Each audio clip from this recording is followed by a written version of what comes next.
ሰላም አለይኩም ሁሱ። ወአለይኩም ሰላም ሁሱ ጥያቄ ነበረኝ። ጥያቄ ባሌን የምኖረው እዚህ ኢማራት ነውና አመጣሁት።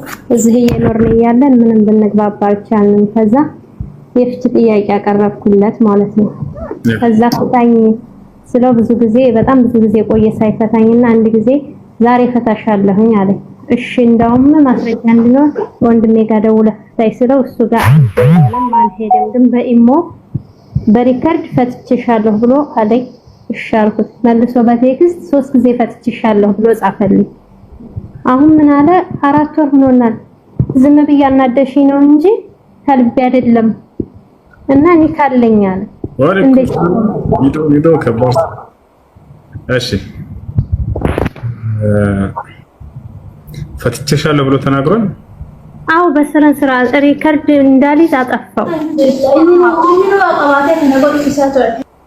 እሺ ፈትቼሻለሁ ብሎ ከተናገረ ኒካሁ ወርዳ ሪከርድ አድርጎ ቢያጠፋውም እንኳን ሪከርድ አድርጎ ያጠፋውም እንኳን ኒካሁ ከአንደበት ወጥቷል። ፈትቼሻለሁ ካለ ኒካሁ ወርዷል።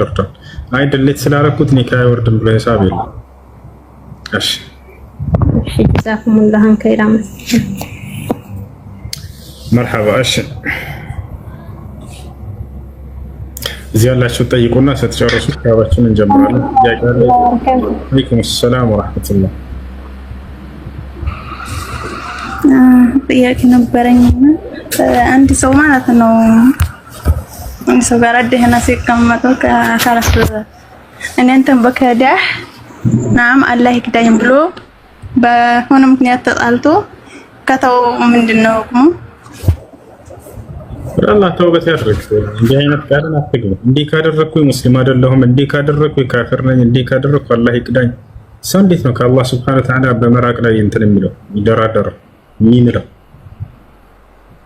እንዲህ አትበሉ። በቃ አርቀህ አላህ ፈቃድ ጊዜ እስካላለን ድረስ እንኖራለን ኢንሻአላህ። خلاص እንዲህ ካደረኩ ይሄ ፍቅር መግለጫ አይደለም፣ እውነተኛነት መግለጫ አይደለም። እንደውም هينل كذابين يكثرون الوعد ያሉ ሰለፎች ምን አሉ? ውሸታሞች ሰዎች ገና ከወዲሁ ቀጠሮ ቃለ መሐላ ያበዛሉ። ቃለ መሐላ ያበዛሉ። ወላሂ እንዲህ ላድርግ ወላሂ እንዲህ አይሉም ነበር ሰለፎች። በአላህ ፍቃድ ኢንሻአላህ ይሄን አደርግልሃለሁ ብሎ የወደፊቱን በኢንሻአላህ እንጥልጥለው ይናገራሉ። እንዲህ አይነት ቃል ራቁ። እንዲህ ያለ ሰው ምን ከፍሯል ወይ? ተውበት አድርጎ ወደ አላህ ይመለስ። ተውበት አድርጎ ወደ አላህ Subhanahu Wa Ta'ala ይመለስ። እሺ ኢንሻአላህ ደግሞ አንድ ጥያቄ አባቴ ሞቷልና እናም ያሻርኩ ነበረ ግን አይወቁ አላውቅም ብቻ ከዛ አሁን ሞቷልና በሱ ስም አንድ ነገር ሀጅም ነው ወይም ሰደቃን ባረግለት ይደርስልናል። ሙስሊም መሆንም ብቻ ነው ይስከዳ ይስከድማ የምታውቅ ነገር የለማ። ይሰግዳል ግን አንዳንድ ጊዜ ይሰግዳል፣ አንዳንድ ጊዜ ደግሞ ቀጣው ምናምን እያደረገ ይሰግዳል። እሺ ዱዓ አድርግለት፣ እስትግፋር ሰደቃ አድርግለት ይደርስለታል። አሁን ሀጅ ምናምን በሱ ስም ባደርግለት ይደርስለታል። መካ ከሆነ ያለሽው ከመካ እስካለሽበት ድረስ 80 ኪሎ ሜትር ርቀት ላይ ከሆንሽ ያለሽው ትችያለሽ። ዑምራን ሀጅ ማድረግ ትደርሰሽ።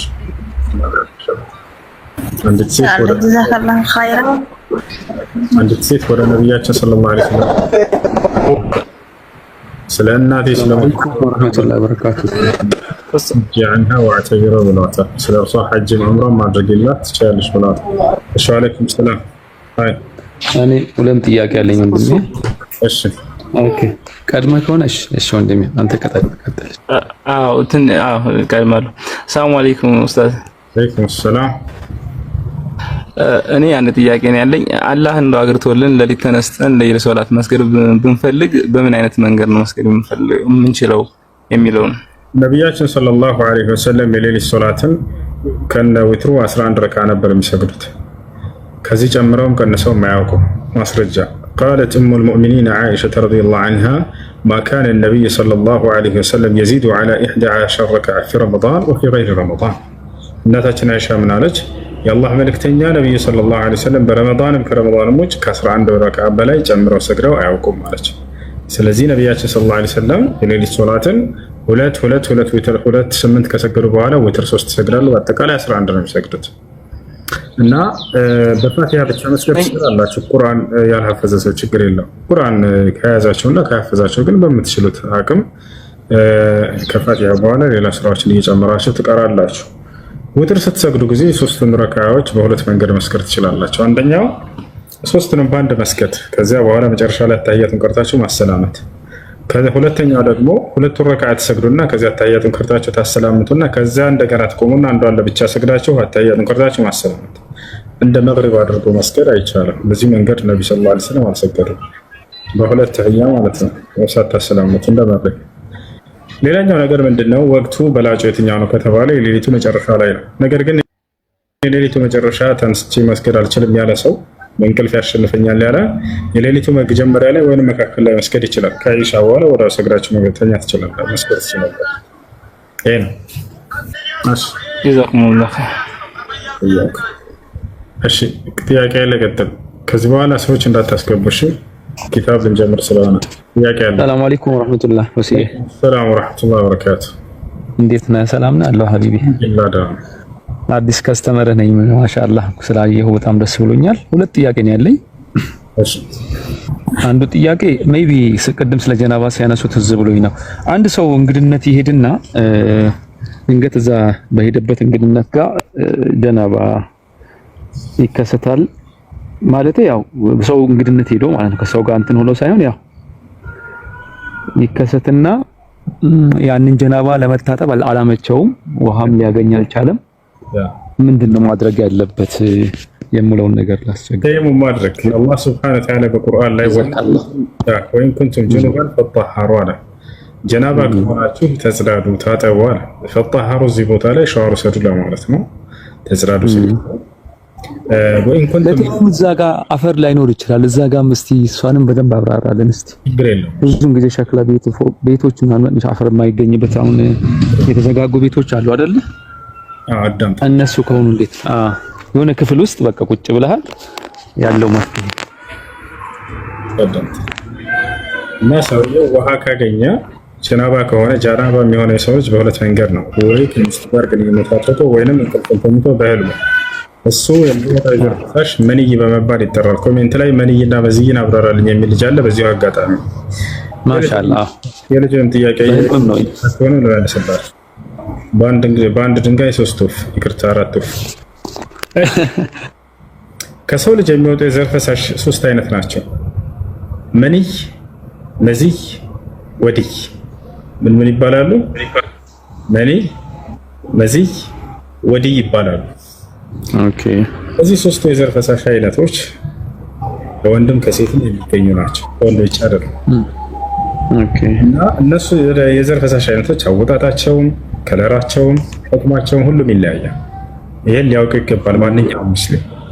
ያቻው መንይ የሚባለው 3ቱንም እናብራራቸው። መንይ የሚባለው የዘር ፈሳሽ በሁለት መንገድ የሚወጣ የዘር ፈሳሽ ነው። አንድ በግብረ ስጋ ግንኙነት ጊዜ፣ ሁለት እንቅልፋቸውን ተኝታቸው ቀን ሊሆን ይችላል ሌሊት፣ ቀንም ወይንም ሌሊት ሊሆን ይችላል። እንቅልፋቸውን ተኝታቸው በህልም የሚፈስ የዘር ፈሳሽ ምናልባት ከተቃራኒ ጾታ ጋር ግንኙነት አድርገህ ሳታደርግም ሊሆን ይችላል።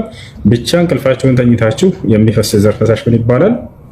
መንይ ይባላል። ሁለቱ ይነጅሳል አይነጅስም? ላ አይነጅስም። ማስረጃ ቃለ ነብዩ ሰለላሁ ዐለይሂ ወሰለም አልመንይ ጣሂር። ስለዚህ መንይ አይነጅስም። ነገር ግን ሻወር ያስወስዳል ወይ? አዎ ሻወር ያስወስዳል። ሻወር ያስወስዳል። የነካብን ያልብስን ማስለቀቅ ይጠበቅብናል ወይ? ላ አይጠበቅም። ምክንያቱም ነጃሳ ስላልሆነ ያንን ማስለቀቅ እንደማይጠበቅባችሁ ግዴታ እንዳልሆነ ማስለቀቁ እንደማይነጅሽ ለመግለጽ ብላ እናታችን አይሻ አንድ ሐዲስ ዘግባለች። ሁልጊዜ ሌላ እምነት ተከታዮች በቃ ይሄንን እያነሱ እስላም ማንቋሸሽ የሚፈልጉበት አንድ እናታችን አይሻ ምን አለች? ወኩንቱ አፍሩኩሁ ሚን ተውቢ ረሱልላህ ከነብዩ ሰለላሁ ዐለይሂ ወሰለም ተከፍቀው ነበር ያለችውን ምን ለማለት ፈልጋ ነው? እንደማይነጅስ ልትገልጽልን ፈልጋ ነው። ቢነጅስ ኖሮ ያንን ያስለቅቁ ነበር ነብዩ ሰለላሁ ዐለይሂ ወሰለም። ለትውልዳቸው ያን ነገር አውቀው ብለው ነው የተውት። ነብዩ ሰለላሁ ዐለይሂ ወሰለም አንድ ጊዜ በህይወታቸው ነው የተውት። ያንን የተውበት ምክንያት እንደማይነጅስ ትምህርት እንድንወስድ ዘንድ ነው። አንድ ሰው ያ ነገር ልብሱ ላይ ሆኖ ቢሄድ ሊነጅስ እንደማይችል ገብታችኋል አይደለ? ነጃሳ እንዳልሆነ መንይ ለመግለጽ ፈልጋ እናታችን አይሻ ያንን ሐዲስ ተናገረች። እነሱ ብልግናውን ወሰዱኝ፣ እውቀቱን ትምህርቱን ወሰድን። በዚህ ላይ አህካሞችን አወጣንለት። አልሐምዱሊላህ አላ ኒዕመቲል ኢስላም ወልዓቅል። እና ምንድነው መንይ አይነጅስም። ገብታችኋል አይደል? ሻወር ያስወስዳል፣ ግን ሻወር ልንወስድ ይገባል። መንይ ያወጣጡ አይነት እንዴት ነው? እየተስፈነጠረ የሚወጣ የዘር ፈሳሽ አይነት ነው። ከለሩ የወንድ ልጅ ወፍራም ነው፣ ሴቶች ቀጠን ይላል። ሽታው ልክ እንደ ሙቅ አይነት ሽታ የሆነ ነው። ይሄን ይመስላል። ይሄ መንይ ነው በቃ። ሁለተኛ የዘር ፈሳሽ መዝይ የሚባለው ነው። መዝይ የሚባለው የዘር ፈሳሽ ደግሞ በግብረ ስጋ ግንኙነትም የሚወጣ አይደለም፣ ወይንም ደግሞ እንቅልፋቸውን ተኝታቸው የሚወጣ አይደለም። አንተ ያለ መስተይቆ የነቃህ ሆነህ ሳለህ የሆነ ሳተተኛ ወይንም ግብረ ስጋ ግንኙነት ሳታደርግ ስሜታዊ ነገር አስበህ ሊሆን ይችላል። ስሜታዊ ነገር አይተህ ሊሆን ይችላል። ከሚስትህ ጋር ተቃቅፈህ ወይንም ደግሞ ተሳስመህ ሊሆን ይችላል። ተላፍተህ ሊሆን ይችላል። በዚህ ጊዜ የሚወጣው የዘር ፈሳሽ በመባል ይጠራል፣ መዝይ ይባላል። ያወጣጡ ስርዓት እንዴት ነው? እየተዝለገለገ የሚወጣ ነገር ነው። የቀደሙ እየተስፈነጠረ ነው የሚወጣው። ይሄ ከለሩ መዝይ ምንድነው? ጥርት ያለ ውሃ ይመስላል። እሺ ሁክሙ ምንድነው? ነጃሳ ነው። ይሄ ይነጅሳል። ገብቶቻው ነጃሳ ነው፣ ይነጅሳል። ሻወር ግን ያስወስዳል ወይ? ላ አያስወስድም። ታዲያስ ምን ማድረግ ነው የሚጠበቅብን? ነጃሳ ስለሆነ የነካብንን ቦታና ልብስ ማጠብና ማጽዳት ብቻ ነው የሚጠበቅብን። ገብቶቻው ይሄኛው ምን ይባላል? መዝይ ይባላል። ስሜት ተሰምቷቸው የሚወጣ ፈሳሽ ነው። በተለያየ መንገድ ሊሆን ይችላል። ከሚስቱ ጋር ተጫውተ ወይንም ተላፍተህ ከሌላ ተቃራኒ ጾታ ጋር በስልክ የሚያወሩ አሉ። ይሄን ነገር አውደም አብራራ። ሀቅ ነው ወላሂ፣ ልክ ነህ ሊሆን ይችላል። የዛኔ ስሜት ተሰምቶት የሚወጣ ፈሳሽ እሱ መዝይ ይባላል። ሴትም አለው እያለች ነው እህታችን። ሽንት ዓመትሽ ስታርጌት ይርፍት ነው። እሺ ለዋኛው ሶስተኛ የዘር ፈሳሽ ምንድነው? ወዲይ የሚባለው ነው። ወዲይ የሚባለው የዘር ፈሳሽ ደግሞ ምንድነው? ይሄ ደግሞ ከሁለቱ በተለየ መንገድ ነው። ምንም አይነት ስሜት ሳይሰማቸው የሚፈስ የዘር ፈሳሽ ነው። ምናልባት ስራ ድክም አድርጓቸው ሊሆን ይችላል። ስራ ድክሟቸው ሊሆን ይችላል። ወይንም አብዛኛው ጫት ቃሚዎች ላይ የሚከሰት ነው። ድክምክም ይሉና መጨረሻ ሲሄዱ ጊዜ ከሽንት በኋላ በአብዛኛው ጊዜ ከሽንት በኋላ ይከሰታል ነጭ ነገር። ያ እየተንጠባጠበ ይወጣል። ምንም ስሜት ሳይሰማቸው ወይ ስራ ድክም ብሏቸው በዛ ሰዓት ሊከሰት ይችላል። ይሄ ምን ይባላል? አድሚኖች አስወጡ። ይሄኛው ምን ይባላል? ወዲይ ይባላል። የዚህ ሁክም ምንድነው? ነጃሳ፣ ልክ እንደ ሽንት ነው። በቃ ነጃሳ ነው። ያንን ከነካባቸው ሰውነታቸውን ማጠብና ማጽዳት። ሻወር ያስወስዳል ወይ? ላ ሻወር ያስወስዳል። ይሄን ይመስላሉ ሶስት የዘር ፈሳሽ አይነቶች። አሁን የልጅ የወንድማችንን ጥያቄ እንመልስለት። የወንድማችን ጥያቄ ምንድነው? እኔ ሰው ቤት ሄድኩኝ፣ ለምሳሌ አለ እንቅልፌን ተኛሁኝ፣ ጀናባ ሆንኩኝ አለ። ይወጣል ጀናባ ሆነ። በህልሙ የዘር ፈሳሽ አየ ሰውየው። ሻወር መውሰድ ግድ ይለዋል ይሄ ሰው አይደለ? እና በዚያ ቤት ደግሞ ውሃ የለም አፈርም የለም። እንዴት አድርጌ ነው ሶላት የምሰግደው? በመጀመሪያ ጀናባ ከሆናችሁ በውሃ ካለ በውሃ መታጠብ የሚለው ነው። አላህ ሱብሓነሁ ወተዓላ በቁርአን ላይ ሲናገር ምን ይላል? ወኢን ኩንቱም ጅኑበን ፈጠሃሩ አለ። ጀናባ ከሆናችሁ ተጽዳዱ አለ። እዚህ ቦታ ላይ ያኔ ፈቅተሲሉ ለማለት ነው። ሙሉ ሻወር ወሰዱ ታጠቡ ለማለት ነው። እሺ ሰውየው ውሃ ካላገኘስ መፍትሄ ያስቀመጠ አላህ ሱብሓነሁ ወተዓላ ነብዩ ሰለላሁ ዐለይሂ ወሰለም ሐዲስ ላይ መፍትሄ ያስቀምጡ። አላህ ምን አለ እዚያው ላይ ወኢን ኩንቱም ጅኑበን ፈጠሃሩ ወኢን ኩንቱም መርዳ አው ዐላ ሰፈሪን አው ጃአ አሐዱን ሚንኩም ሚነል ጋኢጢ አው ላመስቱሙ ኒሳአ ፈለም ተጅዱ ማአን ወሃን ካላገኛችሁ አለ ፈተየመሙ ሰዒደን ጠይባ በንጹህ አፈር ተየሙም አድርጉ አለ። አያችሁ ተየሙም አድርጉ። ተየሙም ማለት በንጹህ ውሃ በሌለበት ጊዜ ወይንም ታመህ ከሆነ ሰውነትህ ላይ ቁስል ካለ በአፈር ራስን ውዱ የምታደርግበት ወይንም ሻወር የምትወስድበት ስርዓት እሱ ነው። ተየሙም የምታደርገው በንጹህ አፈር ፈተየመሙ ሰዒደን ጠይባን ሐላል ሆኖ ምንድነው ጧህራ በሆነ ውሃ ማነው አፈር ተየሙም አድርጉ ብሎ ይናገራል። እንዴት ነው አደራረቡ? ተየሙም አፈር ካገኘን በዚህ አካባቢ ለኡዱም እንዲሁም ደግሞ ለጀናባም የሚደረገው የትጥበት ስርዓት አንድ አይነት ነው ጀማዓ። ለኡዱም የምታደርጉት ተየሙም ለጀናባም የምታደርጉት ትጥበት በአፈር የምታደርጉት ተየሙም አንድ አይነት ነው። አላህ ምን አለ እዚያው ፈምሰሑ ቢውጁሂኩም ወአይዲኩም ሚንሁ አለ። ፈምሰሑ ቢውጁሂኩም ወአይዲኩም ሚንሁ ከእርሱ በዚያ በአፈሩ ፊታችሁንና እጃችሁን አብሱ አለ። እጃችን የትኛውን ነው የምናብሰው? ይሄ ከታች ያለው ነው እስከ ላይ ያለው? ሐዲስ ላይ ነብያችን ሰለላሁ ዐለይሂ ወሰለም አብራሩት። አሱና ትፈሲሩ አልቁርአን። ነብያችን ሰለላሁ ዐለይሂ ወሰለም ሐዲስ ላይ ፊታችሁንና እንዲሁም ደግሞ ከላይ ያለውን ይሄንን መዳፋቸውን ከላይ በኩል ያለውን መዳበስ ነው ብለው ተናገሩ። እሱን ይሄንን በአፈር ማስነካት። በነቢያ ከሐዲስ ልጨምርላቸው። በነቢያችን ሰለላሁ ዐለይሂ ወሰለም ጊዜ ሱሐቦች የሆነ ጊዜ ወጣ ብለው ሄዱ። በወጡበት ሰዓት ሰፈር ላይ ናቸው። እንቅልፋቸውን ተኝተው ልክ ሲነሱ ጠዋት ሱብሒ ሶላት ደረሰባቸው። ከመካከላቸው አንዳቸው ጀናባ ሆኖ ነበር። ከነዚህ ሱሐቦች ሰሕራ ላይ ናቸው፣ ሜዳ ላይ ናቸው። በወጡበት ቦታ ላይ ጀናባ ሆኖ ሰዓቱ ሊያልፍበት ነው የሱብሒ ሶላት። ውሃ የለም በዚህ አካባቢ። ሁሉም ተይሙም አድርገው ሰገዱ። እሱም ጀናባ ሆኗል። በዚያ ሰዓት ሱሐቦች አንድ ሰው ጀናባ ቢሆን አንድ ሰው ጀናባ ቢሆን በተግባር አሳያችኋለሁ። ተይሙም አደራረክ ልጨርስ። በዚህ ሐዲስ ላይ አንድ ሰው ጀናባ ቢሆን ውሃ ካላገኘ እንዴት አድርጎ ያንን መጽዳት እንዳለበት ሱሐቦች ግን አልተማሩም ነበር። ይዛን ገብቷችኋል? ወዱ ሲያደርግ ጊዜ ግን በምን መልኩ ማድረግ ተይሙም እንዳለባቸው ያንን ያውቃሉ፣ ተምረው ነበር። አሁን በዚህ ጊዜ ጀናባ ሆነ ይሄ ሰው እንዴት ላድርጋለን? ሌሎቹ ተይሙም አድርገው ሰገዱ። እሱ ወቅቱ ሊያልፍበት ምን አደረጉ ሱሐቦች? ተመልከቱ። የአላህ መልእክተኛ ነብዩ ሰለላሁ ዐለይሂ ወሰለም ለውዱ ፊታችሁንና መዳፋችሁን ከላብሱ ብለውናል። ለውዱ እንደዚያ ካሉ ለጀናባ ለሙሉ ትጥበት ደግሞ ሙሉ ሰውነቴን አፈር መንካት አለበት ማለት ነው አለና በዛ ቅያስ አድርጎ አፈሩ ላይ ሄዶ ተንከባለለ። ሂሳቡ አፈሩ ላይ ተንከባለለና ሙሉ ሰውነቱን አስነካፈር። ከዚያ በኋላ ሰገደ ሱብሂን ሶላት። ከዚያ ወደ ነብያችን ሰለላሁ ዐለይሂ ወሰለም ጋር መጡ። በመጡ ጊዜ ጠየቃቸው፣ አንተ የአላህ መልእክተኛ ሆይ ለሰፈር ወተን ነበር፣ እንቅልፍ ተኝተንም ሳለ ጀናባ ሆንኩኝ። ከዚያ ሱብሂ ሶላት ደረሰብኝ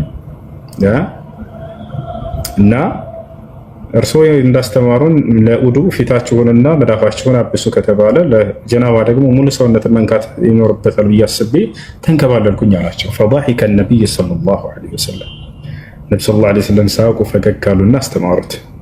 ምን አሉት?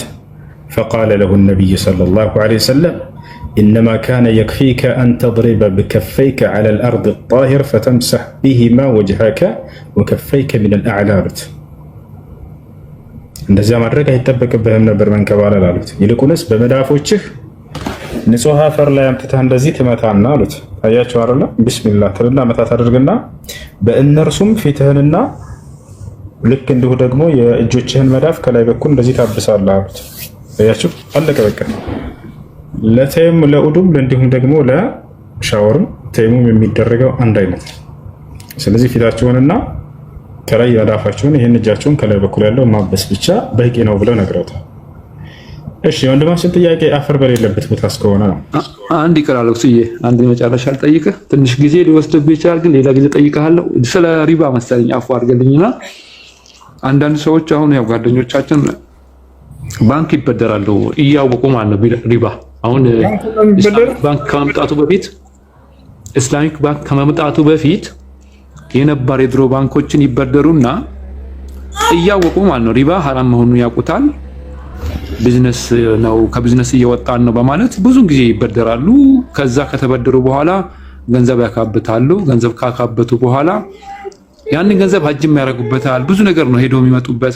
ካፒታሉ መነሻው የሚሆነው ከሪባ ነው እና ያ ነገር ሁክሙ እንዴት ነው? ምናልባት ሰዓት ካለ ሰፊ ሰዓት ስለምፈልግ ነው። እዛ ላይ በወለድ ገንዘብን መበደር ሐራም ነው፣ ኃጢአት ነው፣ ክልክል ነው። አላህ ሱብሓነሁ ወተዓላ በቁርአን ላይ ወለድን ከልክሏል። ነቢያችን ሰለላሁ ዐለይሂ ወሰለም ሐዲስ ላይ ከልክለዋል። ከታላላቅ ወንጀል ነው ወለድ። አላህ በቁርአን ላይ ያ አዩሃ አለዚነ አመኑ ላ ተእኩሉ ሪባ ይላል። እናንተ ያመናችሁ ሰዎች ሆይ ወለድን አትብሉ ይላል። በሱረቱል በቀራ ላይ የቁል አላህ ሱብሓነሁ ወተዓላ ወአሐለ አላሁ አልበይዐ ወሐረመ ሪባ፣ እኔ አምላካችሁ አላህ ንግድን ፈቅጄላችኋለሁ ወለድን እርም አድርጌባቸዋለሁኝ አለ። አያችሁ፣ ሐራም ነው ወለድ መስራት። ነቢያችን ሰለላሁ ዐለይሂ ወሰለም ለዐነ አላሁ አኪለ ሪባ ወሙኪለሁ እያለ ተረግሟል። ወለድ የሚበላን ሰው የሚያበላውንም አላህ ረግሟቸዋል እነዚህን ሰዎች ብለው ተናግረዋል። አንድ ወንጀል ተጠቅሶ በሐዲስ ላይ ይሄን የሰራ የተረገመ ነው ከተባለ ያ ወንጀል ከታላላቅ ወንጀል መሆኑን ያሳያል ብለዋል። ስለዚህ ከታላላቅ ወንጀል ነው ወለድን መብላት። እሺ ሰውየው የስራ መጀመሪያው ካፒታሉ መጀመሪያው በዚህ ጀመረ። ከጊዜ በኋላ ግን ይሄ ሰው ከዚህ ዓለም ወጣና ሐላል ስራዎችን ሰራ፣ ካበተ፣ ብዙ ሐጅ ያደረገ፣ ዑምራና ያ የመጀመሪያው ተጽዕኖ ያደርግበታል ወይ ከተባለ ወንጀል እስከሆነ ድረስ አዎ ተጽዕኖ ያደርጋል። ስለዚህ እንዴት ነው ያንን ከአላህ ዘንድ ታረቅ የሚችለው ያን ነገር ከተባለ ተውበት ማድረግ፣ ወደ አላህ ሱብሓነሁ ወተዓላ ተውበት ማድረግና ያኔ ሹክራን እስዬ እዚች ጋር አንድ ገል ጨምርልህ። ምን መሰለ ያቁታል፣ ኡስታዞች ይነግሩታል። አይ ተውበት አረጋ ንያውም ራሱ የሚገርምህ ወደዚህ ቢዝነስ ስገባ አላህ እድሜ ከሰጠኝ ተውበት አረጋለሁ ብሎ ነው የሚገባው። አንደርስታንድ አድርገኛል አይደለ? እዚህ ጋር ነው ብዙ ጊዜ የኛ ሰው እንትን እያለ ያለው እንድትረዳኝ። አላህ እድሜ ይስጠኝ ተውበት አረጋለሁ እያለ ነው ቢዝነሱን የሚሰራው። ከዛ በኋላ ሀጅ አረጋለሁ። ሀጅ ማለት ደግሞ ከእናት ወደ እንደመወለድ ነው። ከኃጢአታችን እንታጠባለን። ይደጋግሙታል ይሄን ነገር። ግን እቺ ነገር በደንብ አድርጋ የሆነ ጊዜ ብትሰጥ ይሻላል ነው። ቀጥል አንተ ራስን አፏል። ወንጀል ተውበት አደርጋለሁኝ ብሎ እንዲህ አይነት ውስጥ መግባት ይሄ ከሌላ ትልቅ ወንጀል ነው። ሰውየው ምናልባት ተቸግሮ እንዲገባ አይፈቀድለትም። ገብቶ ሊሆን ይችላል። ሙስሊም እንደዚህ ነገ ተውበት አደርጋለሁኝ እያለ እንዲህ አይነት ወለደ እንትን አይዳፈርም።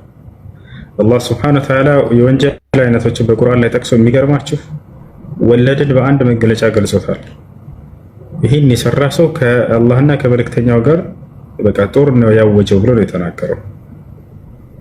ጦርን አውጇል። በቃ ወደ አላህና መልእክተኛው ጋር ይህ ሰውዬ ትልቅ ጸብን እንዳደረገ ተገልጿል። ፈኢን ለም ተፍዐሉ ፈእዘኑ ቢሐርቢን ሚነላሂ ወረሱሊሂ ተብሎ ተገልጿል። ወኢን ቱብቱም ፈለኩም ሩኡሱ አምዋሊኩም ላ ተዝሊሙነ ወላ ተዝለሙን። እንዳጠቃላይ ይህን ያደረገ ሰው ሌላ ትልቅ ወንጀል ነው። ነገ ተውበት አድርጋለሁ ስከብር ምናምን አያስኬድም። እንደዚህ ይሄ ከጅህልና ነው። ታዲያ ይህን ያደረገ ሰው ምን ያድርግ? አሁንም ተውበት ያድርግ፣ ወደ አላህ ስብሐነሁ ወተዓላ ተውበት ያድርግ። አላህ ስብሐነሁ ወተዓላ ይቅር እንዲለው ይማጸን። ይሄ ሰው ይህን ይመስላል።